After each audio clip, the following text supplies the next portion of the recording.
Tēnā tātou katoa, good evening.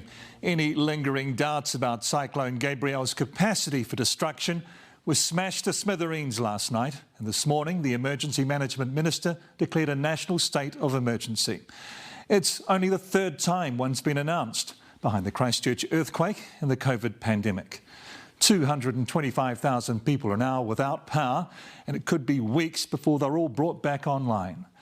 In Coromandel, Gisborne and Hawke's Bay, where field workers were trapped on rooftops, people couldn't even call 111 for a while. In Muriwai in West Auckland, volunteer firefighter and local vet Dave Van Swanenberg is missing after a landslip crushed a house, and another firefighter is in a critical condition. Nick Trubridge begins our coverage in Muriwai. This is what total devastation looks like. Muriwai in Auckland's west stuck in a nightmare as houses tumbled down waterlogged hillsides. The huge slip coming down the back of the house, which took the house out, and yeah, it's tough. They've lost it. Yeah, that's tough. They've lost everything.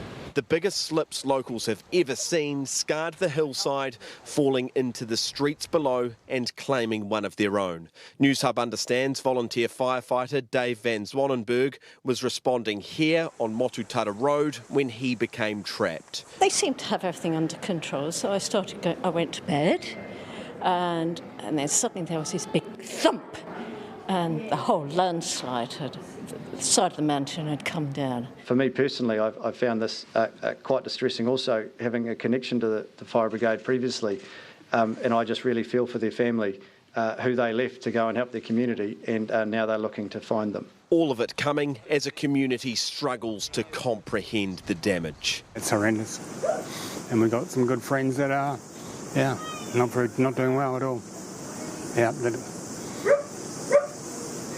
It's heavy. Even for those cut off from their homes, their thoughts are elsewhere. These are the volunteer firefighters I'm thinking of. Yeah, pulling people out of the house and they got caught out. Ross Grant lives in Motutara Road, just down the road from this tragic site. Got the message that something had happened up the road, and then decided, then our neighbour said he's one of the volunteers out here, so he gave us the heads up to maybe vacate and get out, so did that. But you could hear all the trees all cracking and the hills sort of starting to sort of move a bit. Up above him is Mike Glamuzima's place. His property now atop a 70-metre landslide that caused so much damage to Motutara Road below. It was just a rumble. You could hear the trees breaking, cracking, as it just shot off down the road. And it was chilling, to say the least. Spine chilling. Horrible. You knew that was the end of the road. It was awful. Angela Little and Simon Spiller also managed to escape, hunkering down at Trust's Arena, now a makeshift evacuation centre for those who got out. What started out like seemed to be a normal winter's evening, like a good winter's evening, absolutely turned completely pear-shaped very quickly. From relative calm to chaos in an instant. And now a community is picking up. Well, Nick Trubridge joins us now live. Nick, this isn't the first time there have been problems with slips out at Muriwai. That's right, Sam. What we can tell you this evening, that back in 1965, a number of decades ago, there were more slips in Domain Crescent, and they claimed the lives of 3 people. So it's not the first time there has been slips. It's not the first time there has been possible tragedy either. And another thing we can reveal is that at the time, Rodney District engineers effectively said that there should be no new building. There would never be any new building in those areas. But what we can tell you is there do appear to be modern homes there. So certainly these are the conversations that will be had in the wash-up of this disaster, whether there were homes where there shouldn't have been.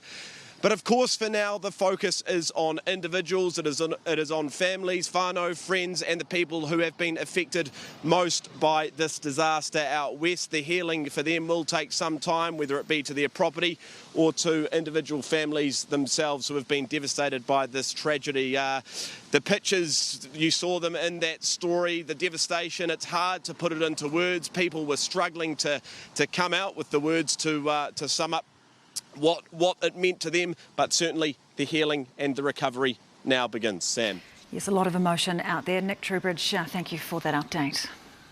Well, our reporter Karen Rutherford knows Dave Van Swanenberg, the volunteer firefighter and local vet, missing after the house collapse. And Karen, he's a much-loved member of the community. Mike, he absolutely is. In the last decade or so, since Dave has been out here from the UK, he's become a really popular member of the Muriwai, Kumeu, Coatesville, Riverhead, Dairy Flat community. Everybody knows Dave, and he's what you'd call a good bugger, always with a smile on his face, very calm under pressure, and always able to find a solution to your problem. He is one of the country's top equine vets, and he's saved more than one of our horses in the past. Now, I spoke to his colleague, partner at the Vets North practice, Dr. Mark Young, this afternoon. He says the staff there are all absolutely devastated. They're thinking of Dave's family at this time, and they're hoping for the best, because if anyone can get through a situation like this, it's practical Dave. Karen, thank you.